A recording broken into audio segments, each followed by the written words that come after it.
So video போடுறதுக்கு முன்னாடி last upload பண்ண வீடியோ வந்து அரௌண்ட் 1K வியூஸ் போயிருக்கு.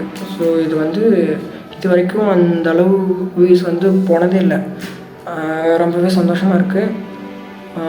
இன்னும் நிறையா எல்லாம் ட்ராவல் பண்ணணும். ஸோ கூடவே இருங்க,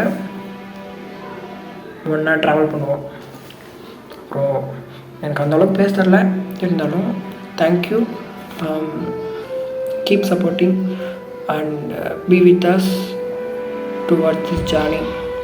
Bye. Love you.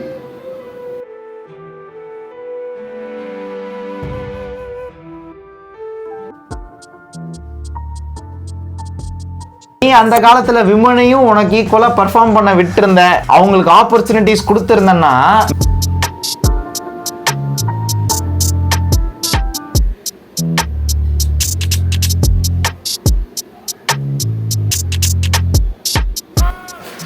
Okay. So தனியாக தான் பண்ணணுன்னா தனியாக தான் பண்ணி ஆகணும்.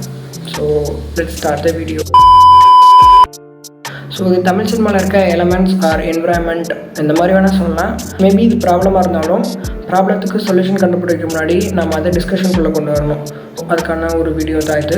ஃபஸ்ட்டு என்ன பார்க்க போகிறோன்னா டைப் காஸ்டிங் ஆஃப் டைரக்டர்ஸ். ஒரு ஆர்டிஸ்ட் வந்து இன்னும் ஓப்பனாகவே சொல்ல போனால் வந்து கமர்ஷியல் ஃபிலிம் எடுக்கும்போது வராத ஒரு ப்ராப்ளம், ஒரு சோஷியல் ஜஸ்டிஸ் பேசுகிற ஒரு மூவி வருதுன்னா ஒரு ப்ராப்ளம் வரும். இப்போது நம்மளே வந்து சோஷியல் மீடியாவில் 2 டீமாக டிவைட் பண்ணுவோம்.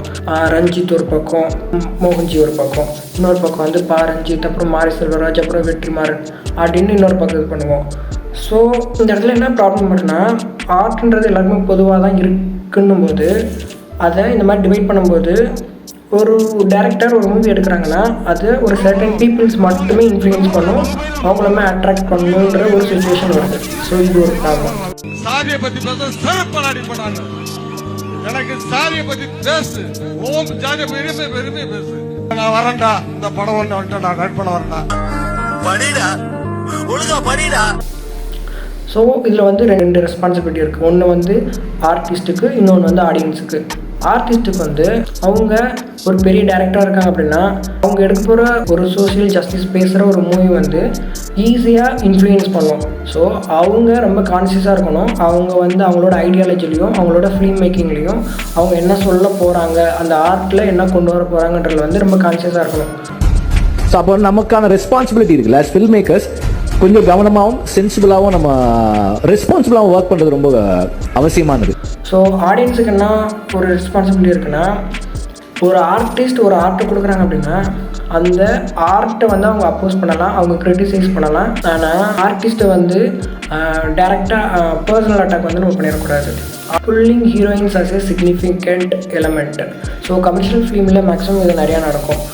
ஒரு சில படங்களில் வந்து ஹீரோயின்ஸ் வந்து தேவைப்பட மாட்டாங்க அந்த ஸ்டோரிக்கு. ஸோ கதைக்கு தேவைப்பட்டால் நம்ம ஒன்றும் இல்லை 10 ஹீரோயின் கூட வச்சுக்கலாம். ஸோ கதைக்கு தேவையில்லாமல் வேணுமேனு வைக்கிறது வந்து ஒரு ப்ராப்ளமாக க்ரியேட் ஆகும். Less heroine prioritised movies. So ஒரு ஹீரோயின் ஒரு ஃபீமேல் ஆக்டரை வந்து ப்ரியாரிட்டைஸ் பண்ணுற மாதிரி மூவிஸ் வந்து ரொம்ப கம்மியாகவே வரும். ஒரு ஃபெஸ்டிவல் டைம்னா கூட ஒரு பெரிய ஆக்டரோட மூவி வந்து ரிலீஸ் ஆகுமே தவிர அந்த நேரத்தில் ஒரு ஹீரோயின் வந்து ப்ரியாரிட்டைஸ் பண்ண மாதிரி ஒரு மூவி வந்து ரிலீஸ் ஆகாது, கிளாஷ் விட மாட்டாங்க. அது வந்து ஒரு நார்மலான டேயில் வந்து ரிலீஸ் ஆகும். நம்ம பேசக்கூடாது, படம் தான் பேசணும், படம் பேசும். ஃபோர்த் திங் என்னென்னா, பீப்புள்ஸ் வந்து ஐகானிக் மூவிஸை வந்து லேட்டாக செலிப்ரேட் பண்ணுறதுனால, ஃபார் எக்ஸாம்பிள் 1001, 7 ரெயின்போ காலனி அந்த புதுசில் இந்த படம் எல்லாமே அந்தளவுக்கு கொண்டாடப்படலைனாலும் அதுக்கு அடுத்து ரொம்ப வருஷத்துக்கு அப்புறம் அது வந்து ரொம்ப செலிப்ரேட் பண்ண எல்லாருமே. நிறைய பேர் வந்து இப்போ வந்து சொல்கிறாங்க இதை வந்து கொண்டாட தவறிட்டோம், இதை வந்து மிஸ் பண்ணிட்டோம். ஸோ இது வந்து மூவி வந்தோடனே அவங்க செலிப்ரேட் பண்ணணும் அப்படின்ட்டு நம்மளாம் யாராலையும் சொல்லவே முடியாது. ஏன்னா அந்த படம் எப்போ இம்பேக்ட் ஏற்படுத்தும், எப்போ வந்து அதிகமாக ஒரு ரீச் ஆகுன்றது வந்து அதை வந்து ப்ரெடிக்ட் பண்ணவே முடியாது. ஸோ அது எப்போ நடந்தாலும் அந்த ஆர்ட்டை வந்து செலிப்ரேட் பண்ணால் ஒரு ஆர்டிஸ்ட்டாக நம்ம வந்து அக்செப்ட் பண்ணிக்கணும். நான் அவ்வளவு கொடூரமானவனாவா இருந்தேன்? நினைக்கவே ரொம்ப கேவலமா இருக்கு சாமி. Lack of female technicians contribution in Tamil cinema. Choreographer, playback singer, heroines, அப்புறம் மேக்கப் ஆர்டிஸ்ட். இதை தாண்டி ஒரு டிஓபி, டைரக்டர், எடிட்டர் அந்த மாதிரி ஃபீல்டு எல்லாத்துக்குமே வந்து ஃபீமேல் டெக்னீஷியன்ஸோட கான்ட்ரிபியூஷன் வந்து ரொம்ப கம்மியாக இருக்கும். ஸோ டேரக்டர்ஸ்லேயே பார்த்தா ஃபீமேல் டேரக்டர்ஸ் அப்படின் போது அவங்க டேரக்டர் தான், அவங்க அதில் ஃபீமேல் அப்படின்னா சுதா கோங்கரா, லக்ஷ்மி ராமகிருஷ்ணன், சுபாஷினி மணிரத்னம், ஐஸ்வர்யா தனுஷ், இவங்க எல்லாருமே வந்து பேசிக்காக சினிமா பேக்ரவுண்ட் இருக்கும். ஸோ அதனால் அவங்க வந்து ஈஸியாக வந்து ஒரு மூவி பண்ணுவாங்க. ஒரு மிடில் கிளாஸ் இல்லை ரொம்ப சினிமா பேக்ரவுண்டே இல்லாத ஒரு பர்சன், அதை ஒரு பொண்ணு வந்து ஒரு ஃபிலிம் மேக்கிங்கில் வந்து ஒரு டேரக்டர் ஆச்சு அப்படின்னும்போது அதோட சக்ஸஸ் ரேட் வந்து ரொம்ப ரொம்ப கம்மியாகவே இருக்கும். மியூசிக் டைரக்டர் அப்படின்னு பார்த்தா கூட ஸ்ருதிகாஷன் வந்து என்னை போல் ஒருவன்ற மூவிக்கு வந்து மியூசிக் பண்ணியிருப்பாங்க. இதுலேயும் என்னென்னா அதில் வந்து கமல் நடிச்சிருப்பார். ஸோ ஆண்டவர் நடித்தனால அது அவங்க அப்பா மூவின்றனால ஈஸியாக இது பண்ணிட்டாங்க. Super super.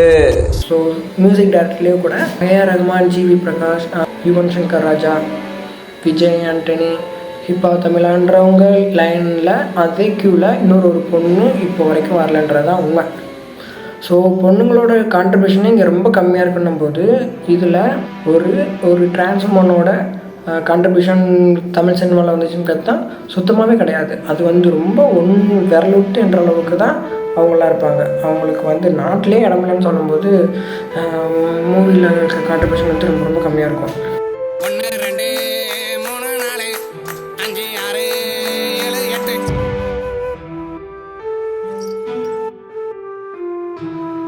இதுக்கு ஆசைய பாரு. எவ்வளவு கேவலமான பிறவிங்க இல்ல நம்ம. ஐயோ